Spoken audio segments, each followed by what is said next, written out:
పోలవరం ఎత్తుని అసలు తగ్గించిందే జగన్ అంటూ విమర్శలు చేశారు మంత్రి నిమ్మల రామానాయుడు.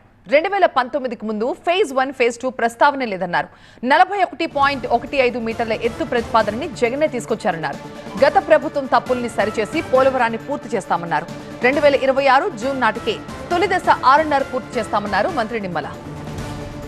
2019 ఎన్నికలకు ముందు పోలవరం ప్రాజెక్టుకు సంబంధించి ఫస్ట్ ఫేజ్ అని కానీ సెకండ్ ఫేజ్ అని కానీ 2019 ఎన్నికలకు ముందు 41.15 మీటర్స్ అని కానీ లేదా 45.72 మీటర్స్ అని కానీ ఎక్కడా లేదు అధ్యక్ష. కేవలం ఆ గత ప్రభుత్వంలో ఉన్నటువంటి ముఖ్యమంత్రి జగన్మోహన్ రెడ్డి గారు అధికారంలోకి వచ్చిన తర్వాతే ఆ రోజు 41, 45 ఫస్ట్ ఫేజ్ సెకండ్ ఫేజ్ అని వచ్చింది ఆయన హయాంలో అధ్యక్ష.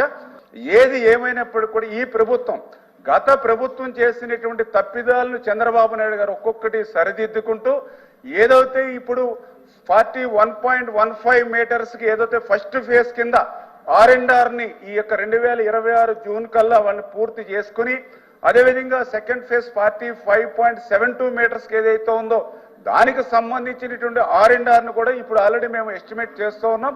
అంచేత సెకండ్ ఫేజ్ ఎస్టిమేషన్స్ ని కూడా కేంద్ర ప్రభుత్వం అంటే అక్కడ ఇక్కడ కూడా డబుల్ ఇంజిన్ సర్కార్ ఉంది కాబట్టి గత ప్రభుత్వం చేసినటువంటి తప్పిదాలను సరిదిద్ది ఆ యొక్క సెకండ్ ఫేజ్ లో రావాల్సినటువంటి R&Rని కూడా నిధులు మంజూరు చేసుకుని మొత్తం 45.72 మీటర్స్ కే పోలవరంని పూర్తి చేసి తదనుగుణంగా నిర్వాసితులందరికీ కూడా న్యాయం చేస్తామని మీ ద్వారా తెలియజేసుకుంటున్నాం అధ్యక్ష.